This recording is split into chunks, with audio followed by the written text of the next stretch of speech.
Hay tantas películas de terror que están basadas en hechos reales. La realidad puede ser aterradora, y con frecuencia es más extraña y puede provocarte más pesadillas que cualquier otra cosa que veas en la gran pantalla. En este video te presento una historia que parece estar sacada de una película de terror. El secuestro del autobús escolar de Chowchilla. El 15 de julio de 1976 en el estado de California, era un día perfecto, el penúltimo de la escuela de verano para los pequeños del colegio Dairyland, en Chowchilla. 26 niños se subieron al autobús de Edward Ray, de regreso. Y entonces comenzó la pesadilla. La escuela de verano de Dairyland era hasta entonces sinónimo de felicidad. Los pequeños acudían a pasarla de maravilla con todo tipo de actividades, manualidades, artesanía en madera, cerámica y, sobre todo, juegos, muchos juegos con los que los pequeños, en edades comprendidas entre los 5 y 14 años, se entretenían. El día de los acontecimientos, Edward Ray, el conductor del autobús, revisó varias veces que todos los pequeños estuvieran dentro. Poco después comenzó el viaje de regreso, todo muy normal hasta que Ray llegó a la estrecha carretera de la avenida 21. A lo lejos una camioneta parada estaba bloqueando el camino rural. Ray detuvo el autobús escolar, para ver si la camioneta aparentemente averiada necesitaba algo de ayuda.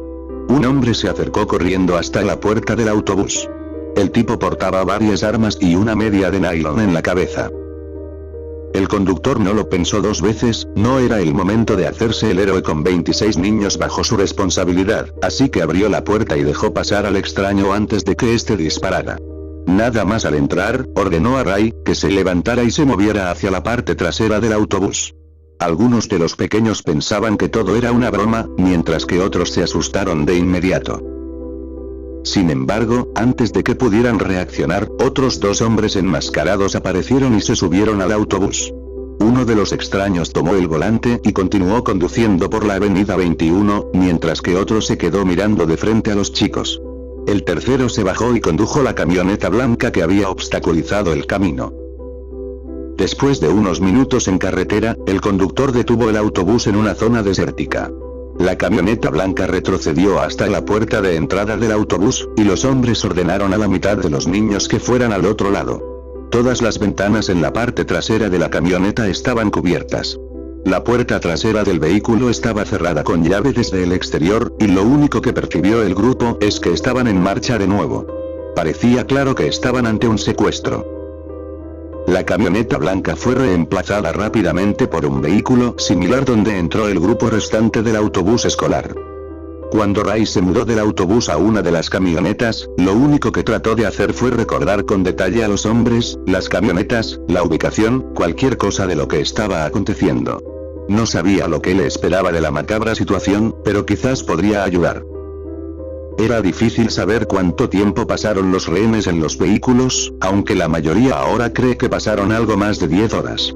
Ray perdió la noción del tiempo por completo, algunos niños se durmieron en el trayecto y lo cierto es que todos tuvieron una estimación diferente de la duración del viaje.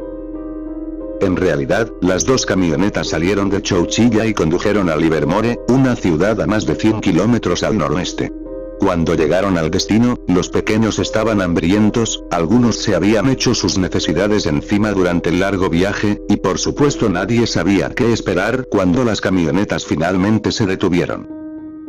Ray se convirtió en el primero en salir de uno de los vehículos. No podía ver dónde estaba, el paisaje era un páramo, y al momento se le ordenó que mencionara su nombre, se quitara los pantalones y las botas, y bajara por una escalera que sobresalía del suelo, una que parecía conducir hacia algo parecido a una caverna. Cuando se acercaba la tarde, los padres de algunos de los niños desaparecidos comenzaron a llamar a la escuela. Creyeron que el autobús se había averiado en alguna parte, así que la policía condujo siguiendo la ruta de Ray.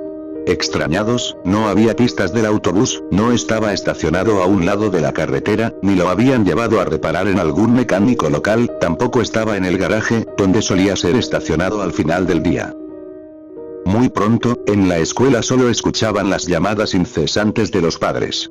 Las primeras investigaciones de las autoridades determinaron que Ray había realizado con éxito parte del trayecto inicial y luego, en algún lugar a lo largo de la avenida 21, el autobús se había desvanecido sin dejar rastro. No había tiempo que perder. Antes de la llegada de la noche varios aviones sobrevolaron la zona en busca de alguna pista. A su vez, cientos de padres comenzaron a cubrir toda la zona a pie. De repente, una primera pista. Alguien había dado con el autobús. Al parecer, estaba cubierto con bambú y matorrales en una zona polvorienta a unos kilómetros al oeste de la ciudad. Sin embargo, la peor noticia para los padres estaba por llegar. El autobús estaba completamente vacío y no había señales ni de Ray ni de los chicos. El FBI llegó esa misma noche a la zona. Era muy extraño, un autobús vacío, varios juegos de neumáticos que se alejaban del área, pero ni una sola huella, ni sangre u otros signos de violencia, ni siquiera un rastro de evidencias indicando que alguna de las 27 personas desaparecidas había estado en la zona. Además, las labores de búsqueda tuvieron que detenerse debido a una tormenta. La lluvia y los vientos acabaron borrando casi por completo las posibilidades de encontrar evidencias. A la mañana siguiente, el 16 de julio, la noticia abría la mayoría de los periódicos y las televisiones. Mientras, en algún punto desconocido no muy lejos de Chowchilla, Ray y los chicos estaban comenzando a tener problemas para respirar. El grupo no sabía muy bien dónde estaba, pero era un espacio muy pequeño, una caja apretada que los mantenía cautivos. En realidad, habían sido sepultados en una camioneta que a su vez estaba enterrada varios metros debajo de la superficie de la tierra. Dentro había unos pocos colchones y suministros de agua y comida limitados, todos colocados cerca de los agujeros que debían actuar como inodoros. Las pequeñas salidas de aire no disminuían lo más mínimo, la sensación claustrofóbica de asfixia que se comprimía desde todos los lados. Después de aproximadamente 12 horas, y sin tener idea de cuándo, o si serían liberados alguna vez, Ray y algunos de los chicos comenzaron a buscar una forma de escapar. Amontonaron los colchones uno encima del otro de forma que pudieron trepar lo suficientemente alto como para alcanzar el lugar en el techo donde habían entrado en el camión horas antes. La tapa de metal parecía pesada e inamovible, pero descubrieron que podían moverla al encajar una viga de madera en un pequeño espacio donde la tapa no alcanzaba por completo el techo. Finalmente lograron lo suficiente para que Ray pudiera alcanzar y bajar algo que estaba obstruyendo la tapa: dos enormes baterías industriales. Más tarde, y después de que la segunda batería fuera derribada en la oscuridad de la furgoneta, Ray y los muchachos tiraron el resto de los escombros que bloqueaban el acceso. Así fue como se despejó una abertura lo suficientemente grande como para que uno de los niños más pequeños pasara. Sin saber qué o quién estaba en la parte, el niño ascendió con muchos nervios. Por suerte, no había nadie a la vista. Con su ayuda desde la parte, consiguieron agrandar la abertura. Ray comenzó a hacer señales a los pequeños de que se mantuvieran en silencio y que fueran ascendiendo uno a uno. Se aseguró de que todos subieran y bajaran de la camioneta enterrada y, después de 16 horas bajo tierra, el grupo comenzó a caminar hacia una luz a lo lejos. Estaban escondidos en una cantera de piedra en Livermore. Dos de los trabajadores de la cantera, quienes no sabían del crimen o del hecho de que había 27 personas enterradas gritando a poca distancia de donde habían trabajado durante el día, levantaron la vista y divisaron al grupo desaliñado que acudía lentamente hacia ellos. Así se ponía fin al secuestro en grupo más grande de la historia de Estados Unidos. Mientras los rehenes eran tratados por los servicios de emergencia, el FBI actuó rápido para dar caza a los criminales. Preguntaron a Ray y los chicos todo lo que sabían o vieron sobre el secuestro, los perpetradores, los vehículos involucrados o incluso la prisión subterránea. La pista del dueño de la cantera resultó clave. El hijo, llamado Fred Watts, había huido e ideado el plan junto a los hermanos Rick y Jim Schoenfeld. Los tres jóvenes tenían entre 20 y 30 años, vivían con sus padres en lujosas casas, y un día decidieron que lo mejor que podían hacer con sus vidas, para darle algo de emoción, era perpetrar un secuestro y pedir un dinero para el rescate. 14 días después del secuestro, los tres fugitivos fueron detenidos. Los jóvenes fueron condenados a cadena perpetua sin posibilidad de libertad condicional.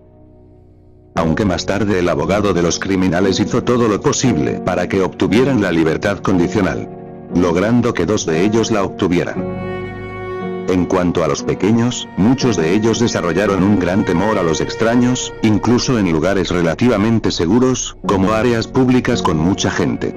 Varios de ellos admitieron haber tomado medidas extremas ante situaciones tan normales como un golpe en la puerta de la entrada de sus casas, huyendo a un lugar donde sentían que podían esconderse.